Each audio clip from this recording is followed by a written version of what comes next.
आपण ताकाची कढी बनवणार आहोत, जी अतिशय सोपी आणि रुचकर असेल अशी।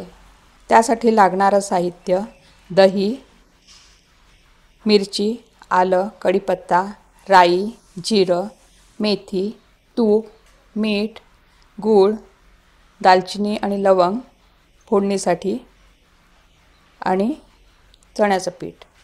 सर्वात आधी आपण दह्यामध्ये चण्याचं पीठ घालून मिक्स करून घेऊया। मी आता चण्याचं पीठ घालते।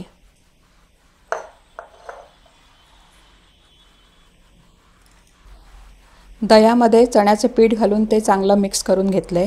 त्यामध्ये थोडं पाणी घातलं तरीही चालते। आता ह्याच्यानंतर आपण हे वाटण करून घ्या, आलं आणि मिरची यांचं, आणि त्याच्यामध्ये जिरं घालून त्याचं वाटण करून घेऊया। आता आलं आणि मिरची यांचं वाटण आपण करून घेऊया। त्यामध्येच जिरंही घालूया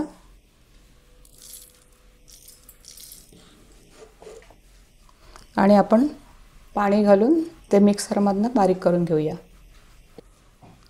आलं, मिरची आणि जिरं यांचं वाटण आपलं तयार झालेलं आहे। ह्यामध्ये मी पाणी घालून घेतलं। पाणी घातलं तरी चालतं, कारण आपल्याला कढी ही पातळच बनवायची आहे। हे वाटण मी आता ताकामध्ये ओतून घेते आणि चांगलं मिक्स करून घेते। आता कढई आपली चांगली गरम झाली आहे, त्यामध्ये आपण तूप घालून घेऊया।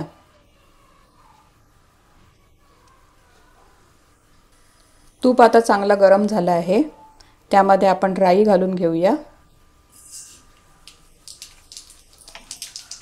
राई चांगली तडतडली पाहिजे।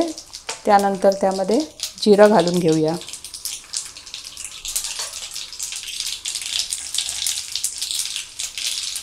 राई आता चांगली फुलली आहे, त्यामध्ये आपण जिरं घालून घेऊया।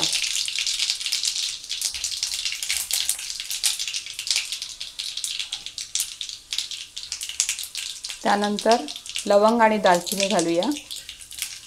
2 मिनिटांनी आपण मेथी घालूया, मेथीचे दाणे घालूया। आता आपण ते मिक्स केलेलं ताक त्यामध्ये ओतूया।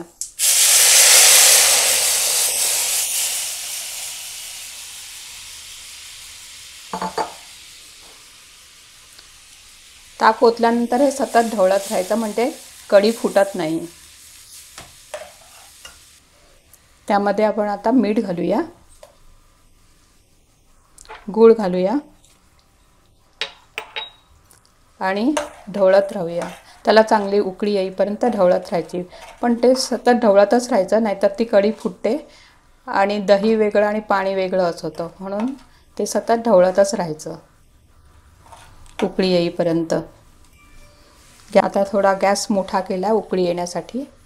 उकळी आली की पुन्हा जरा गॅस बारीक करूया। आता आपण त्यामध्ये कढीपत्ता घालून घेऊया।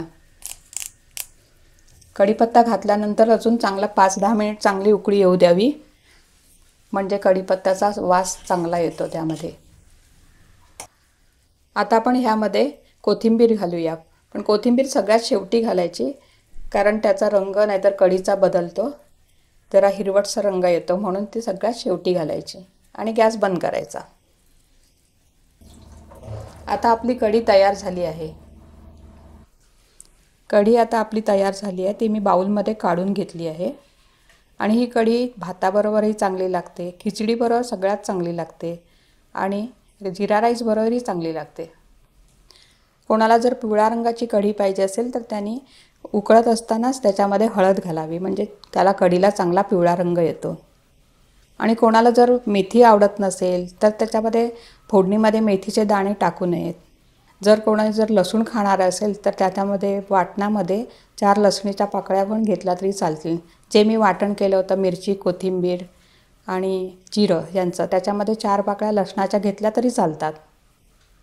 ही कढी करायला सोपी आहे आणि जेव्हा आपल्याला कमी वेळ असतो त्यावेळी आपण एका बाजूला कढी केली आणि एका बाजूला भात केला तर हे जेवण पटकन होऊ शकतं अर्ध्या तासामध्ये। माझी रेसिपी तुम्ही नक्की करून बघा आणि जर तुम्हाला आवडली तर लाईक, शेअर आणि सबस्क्राईब करा।